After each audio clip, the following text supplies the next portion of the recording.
Freezing temperatures and below-zero wind chills sucked much of the northern United States on Wednesday, even setting a record in a Minnesota city so cold it's called the Icebox of the nation, and will stay put for days to come as snow-hardened Erie digs out from a record snowfall. Forecasters warned of hypothermia and frostbite from Arctic air settling in over the central U.S. and spreading east. The National Weather Service reported International Falls and Hibbing, Minnesota, set record low temperatures on Wednesday morning. International Falls, the self-proclaimed icebox of the nation, plunged to 37 degrees below zero, breaking the old record of 32 below set in 1924. Hibbing bottomed out at 28 below, breaking the old record of 27 below set in 1964. Wind chill advisories or warnings were in effect for much of New England, northern Pennsylvania, and New York. Those places and states in the northern plains and Great Lakes were projected to see highs in the teens or single digits and lows below zero for the rest of the week and into the new year.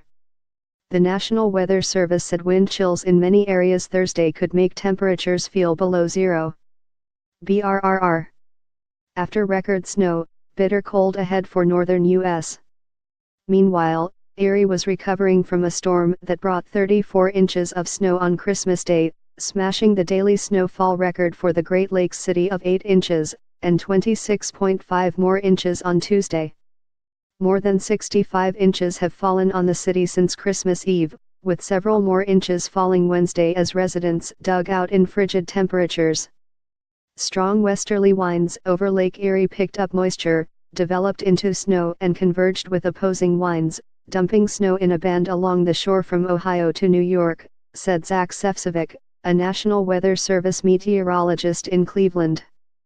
Sabrina Ram drove into Erie on Christmas Eve to visit her parents just as the snow began to fall. Ram, who lives in suburban Washington, D.C., and her father spent 5 hours on Christmas and 2 hours on Tuesday clearing the driveway. In D.C., we'd be out of commission for weeks, Ram said. Things here are pretty much back to normal now. She said she was going to build a snowman but didn't know where to start. Where do you put it? And she went outside to clear off the satellite dish before falling face first into the snow because she couldn't figure out where the porch ended. I totally just flew forward while my dad laughed at me, Ram said. In New York, communities near Lake Ontario's eastern end, including Redfield and Boylston, also saw around 5 feet of snow this week.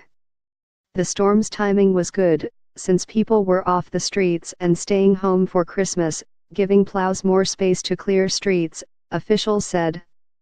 By Wednesday, Erie's roads were relatively clear, emergency calls were relatively slow and the big task was digging out, County Executive Kathy Dahlkemper said. We're used to a lot of snow here in Erie, but this is unprecedented, the amount we got, Dahlkemper said. In Mill Creek, outside Erie, it took Kathleen Pokovic and her son 2 hours to shovel out so she could make it to her waitressing job. The 5-mile, 8-kilometer, drive to Dave's Diner in downtown Erie took an hour.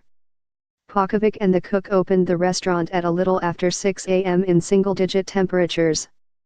We're dedicated people, I guess, Pokovic said.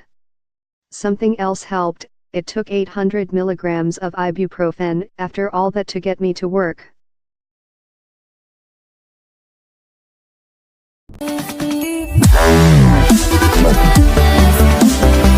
Wow.